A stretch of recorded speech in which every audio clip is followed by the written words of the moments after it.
বর্তমান বাংলাদেশে আলোচনা কি নিয়ে? সবচাইতে আলোচিত বিষয়গুলো কি?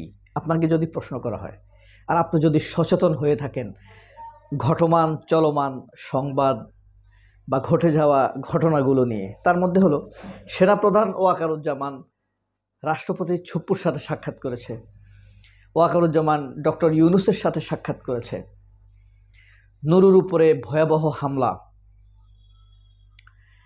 সেনাপ্রধানের চীন সফর, চট্টগ্রাম বিশ্ববিদ্যালয়ের উত্তপ্ত পরিবেশ, গ্রামবাসীর নামে ছাত্রলীগ আওয়ামী লীগের ছাত্রদের উপরে হামলা, কৃষি বিশ্ববিদ্যালয়ের উত্তপ্ত পরিবেশ, রাজশাহী বিশ্ববিদ্যালয়ের উত্তপ্ত পরিবেশ। এই ৭-৮টি ঘটনা কিন্তু খুব উল্লেখযোগ্য এবং সবগুলো ঘটনাই সেনাবাহিনী ঘটিয়েছে বলেই সাধারণ মানুষ, বেশিরভাগ মানুষ মনে করে, যারা সরলভাবে কথা বলে, ঘুরিয়ে পেঁচিয়ে কথা বলে না। এবং ওয়াকারের হাত আছে এইসবের পেছনে। এটা টার্গেট কি? টার্গেট হলো ডক্টর ইউনূসকে বিব্রত করা, সারা পৃথিবীকে এবং বাংলাদেশকে বুঝিয়ে দেওয়া ইউনূস পারছে না, ইউনূস রাষ্ট্র চালাতে ফেল করছে। তোমরা যে ইউনূসের উপর আস্থা রেখেছ সেই ইউনূস আসলে সফল নয়, রাষ্ট্র চালাতে পারে না। এই জিনিসটি প্রমাণ করতে চায় ওয়াকার। এভাবেই তো বেশিরভাগ মানুষ ভাবছে। এটা তো মানতে কোনো সমস্যা নাই, তাই না? এই জিনিসটা অনেকে মনে মনে মানে, আবার উপর দিয়ে ওয়াকারের পক্ষ নেয়।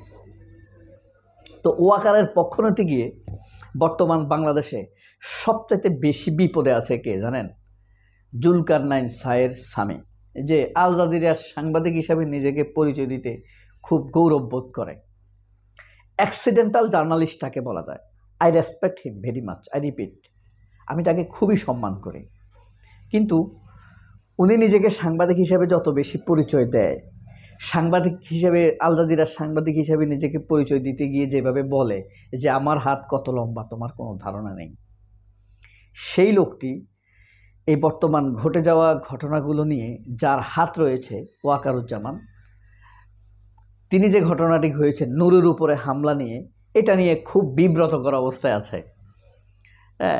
কিভাবে? ধরেন, তাকে কিন্তু দেখা যায় গণতন্ত্রের কথা খুব বেশি বলতে, তারপরে সবচাইতে বেশি গোপন তথ্য ফেসবুকে স্ট্যাটাস দিয়ে মানুষকে জানাতে এবং এটা নিয়ে দাপট দেখাতে। সম্প্রতি আসিফ যে বিদেশ গিয়েছে, তারকে গিয়েছে, সেখানে তার খালি ম্যাগাজিন ধরা পড়েছে স্ক্যানারে, সিসি ক্যামেরাতে সেটা দেখা যাচ্ছে, চেকিং হচ্ছে, খুব স্বাভাবিক ঘটনা। এটা তিনি ফেসবুকে স্ট্যাটাস দিয়ে প্রমাণ করতে চেয়েছেন তিনি বাংলাদেশের সবচাইতে গোপন খবরগুলো তুলে আনতে পারেন। আসলে এগুলো তাকে কে দেয়? আর্মির লোকেরা দেয়, ডিজিএফআই লোকেরা দেয়, এটা আমরা খুব ভালোভাবে বুঝি। তার সাথে সম্পর্ক না থাকলে তার এগুলো পাওয়ার কথা না। This is privacy, state privacy, not only personal, রাষ্ট্রীয় গোপনীয়তা। ঠিক আছে, ভালো কথা, এগুলো বিচার হয় না, কারণ এগুলো ডিজিএফআই করে। ডিজিএফআই কেন করে? উপদেষ্টাদেরকে, ছাত্রদেরকে যত মান সম্মান নষ্ট করা যায়, ইউনূসেরকে যত ভাইব্রেন্ট করা যায়, যতটা তাকে আপনার হীন করা যায়, ছোট করা যায়, এই ঘটনাগুলো তারা করবে সফটলি, আঘাত না করে। আপনি ধরেন আসিফ আর নাহিদের বিরুদ্ধে যে পরিমাণ মিথ্যা সংবাদ ডিজিএফআই ছড়াইছে, কোনো গুজব এতভাবে ছড়ায় না। তো এখন জুলকারনাইন সায়ের কেন বিপদে আছে? সায়ের কিন্তু গণতন্ত্রের কথা বলে, স্বাধীন মিডিয়ার কথা বলে, স্বাধীনতার কথা বলে সম্প্রতি, এবং ওয়াকারুজ্জামানের পক্ষ নেয় সব ঘটনাতে। সায়েরকে, জুলকারনাইন সায়ের স্বামী ওয়াকারের পক্ষ নেয়। আল জাজিরা ওয়াকারকে চিনে ফেলেছে, তারপরে ওয়াকারকে নিয়ে নিউজ করতে চায়নি। শুধুমাত্র এই জুলকারনাইন সায়েরের খোঁচাখুচিতে, লবিংয়ে, হাতে ধরা পায়ে ধরার এই ওয়াকারকে নিয়ে তারা একটা পজিটিভ নিউজ করেছে। অর্থাৎ এর আগের নিউজটা, আপনার আবু সাদেক কায়েমকে নিয়ে যে নিউজটা করেছে না, তার আগের নিউজটা। তো এই যে সায়ের এখন না পারছে ওয়াকারের পক্ষ নিতে, না পারছে নুরুর পক্ষ নিতে, সে ওয়াকারের মানে সেনাবাহিনী যে এমন হামলা করলো নুরুর উপরে অতর্কিত, এই জিনিসটি সে মুখ ফুটে বলতে পারছে না। কারণ কি? ওই যে সেনাবাহিনীর সাথে তার গোপন সম্পর্ক। জুলকারনাইন সায়েরের সাথে সেনাবাহিনীর সেনাপ্রধানের গোপন সম্পর্ক, এটা 5ই আগস্টের আগ থেকেই আমরা বুঝি। কিভাবে বুঝি? সে আজিজ, শুধু আজিজ না, সে ওই যে মুবিন ছিল না, মইনু আহমেদের পরে আব্দুল মুবিন, সেই থেকে সেনা সদরের সাথে জড়িত। সেনাবাহিনীর গোপন কাজ, টাকা পাচার, এই কাজগুলো সে করে দেয়। তার মধ্যে এক্সট্রিম লেভেলে হয়েছে আজিজের সাথে। আজিজের সাথে সম্ভবত ভাগাভাগি নিয়ে ঝামেলা হয়েছে।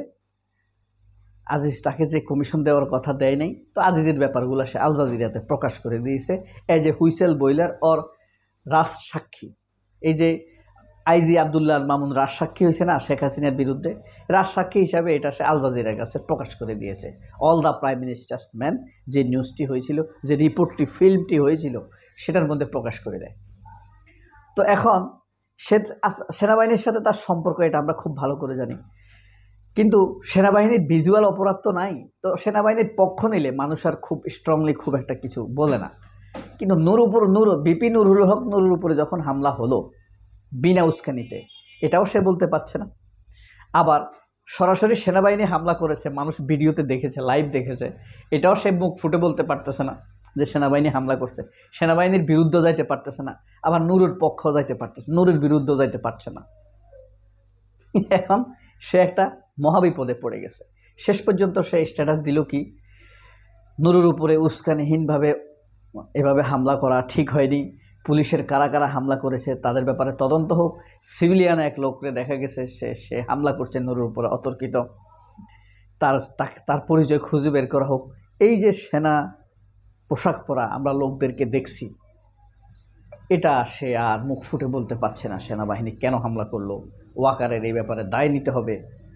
ওয়াকারুজ্জামান কি করছে, হ্যাঁ, এই হামলার মোটিভকে কে এর নির্দেশদাতা, যে সলিড কোশ্চেন করতে পারছে না। আপনাদেরকে এর আগের যে ভিডিওটি আমি বানিয়ে দেখিয়েছি, ডেইলি স্টার, যুগান্তর, বাংলাদেশ প্রতিদিন, কালের কণ্ঠ, তারপর আপনার এই নিউজ টুডে, সবগুলো পত্রিকা মিথ্যা হেডিং করছে নুরুর উপরে হামলা নিয়ে। কি হেডিং করছে? জাতীয় পার্টি এবং গণ অধিকার পরিষদের ক্ল্যাশ, মানে মারামারিতে নুরু আহত হয়েছে। আচ্ছা বলেন তো, এই কথাটা কি সত্য? মিথ্যা না? মিথ্যা। শুধু একটা পত্রিকা, দৈনিক আমার দেশ পত্রিকা, অনলি আমার দেশ, সত্য কথাটি বলেছে যে নুরুর উপরে সেনা পুলিশের অতর্কিত হামলা। এই সত্য কথাটা এতগুলো পত্রিকা বলে নাই। ভয়ে বলে নাই নাকি টাকার জন্য বলে নাই? যদি ভয়ে না বলতো তাহলে মত প্রকাশের স্বাধীনতা বলে কুত্তার মতো ঘেউ ঘেউ করত। এখন কুত্তার মতো হাড্ডি পেয়ে গেছে প্রথম আলো, কালের কণ্ঠ, বাংলাদেশ প্রতিদিন। এখন হাড্ডি চুষতে চুষতে আর প্রতিবাদ করতে পারবে। সবাই অনেক ভালো থাকবেন। আল্লাহ হাফেজ। এ হলো জুলকারনাইন সাহেবের বিপদ, সত্যটা প্রকাশ করতে পারতেছে না। আল্লাহ হাফেজ, আসসালামু আলাইকুম।